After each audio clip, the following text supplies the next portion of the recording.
혹시 이런 생각 해보신 적 있으신가요?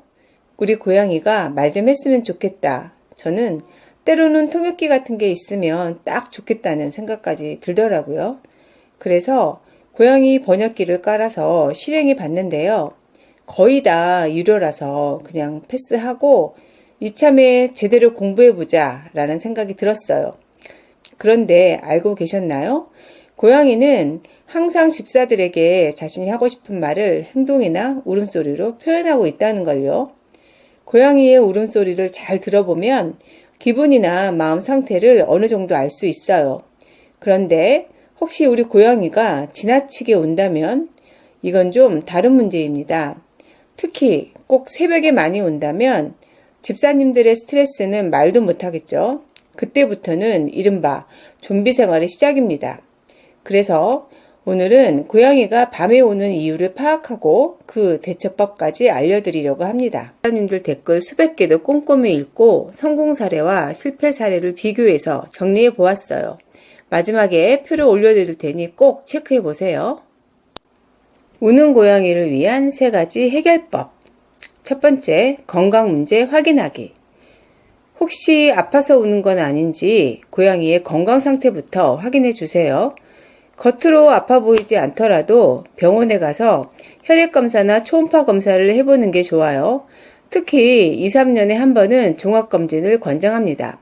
노령묘의 경우 인지장애나 치매로 인해 밤에 울고 돌아다니기도 하니 꼭 체크하세요.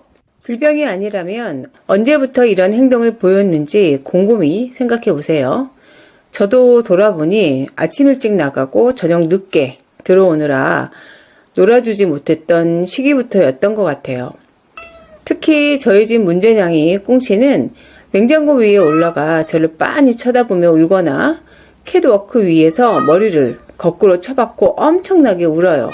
처음엔 귀엽기도 하고 떨어질까봐 반응해줬죠. 간식으로 내려오게 했고요.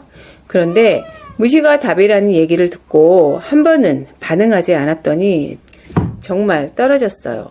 그 뒤로 저는 무조건 반응하게 되었어요. 두 번째, 일관되게 무시하기. 모든 수의사들이 공통으로 말하는 방법이에요. 반응하지 말고 일관되게 무시하자. 하지만 피곤하거나 이웃 눈치가 보일 때는 쉽지 않죠. 저는 한 번은 경비실에서 전화를 받았어요. 새벽에 세탁기 돌리지 마세요. 저 세탁기 안 돌렸는데요? 라고 했는데 나중에 생각해보니 우리 꽁치가 새벽에 캣티를 탔던 거더라고요. 그 진동이 세탁기 소리처럼 들렸나봐요. 그 이후로는 더더욱 반응을 안 할 수가 없었죠. 세 번째, 랜덤 대응 군물. 한 번은 무시하고 한 번은 반응하는 방식은 가장 피해야 할 대응이에요. 고양이가 더 혼란스럽고 오히려 울음이 심해질 수가 있어요. 무시할 거라면 확실히, 반응할 거라면 일관되게 해야 한다고 합니다. 그리고 고양이가 드디어 울음을 멈췄다면 보상을 꼭 해주세요. 좋아하는 트릿이나 추루를 평소에 주지 마시고요. 이럴 때, 조용할 때 주세요. 그래야 조용하면 좋은 게 생긴다 라는 인식을 하게 됩니다. 특히 집사들이 가장 참기 어려운 순간은 고양이가 새벽에 머리맡에서 울거나 발을 깨물깨물 할 때예요. 그럴 땐 분리해서 자는 게 답입니다. 고양이가 혼자 놀 수 있도록 장난감을 준비해 주시고 혹시 새벽에 배고플 수 있으니 사료도 미리 준비해 주세요. 저는 이번 영상 준비하면서 제가 실패했던 이유가 일관성 부족이라는 걸 확실히 알게 되었습니다. 그래서 오늘부터 다시 제대로 시도해 보려고 합니다. 고양이의 울음은 단순한 습관이 아닙니다. 그 안에는 외로움, 스트레스, 지루함, 건강 이상 등 다양한 메시지가 숨어 있어요.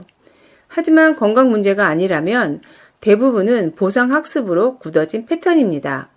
그 패턴을 바꾸는 가장 효과적인 방법은 일관된 무시와 조용할 때 보상이에요.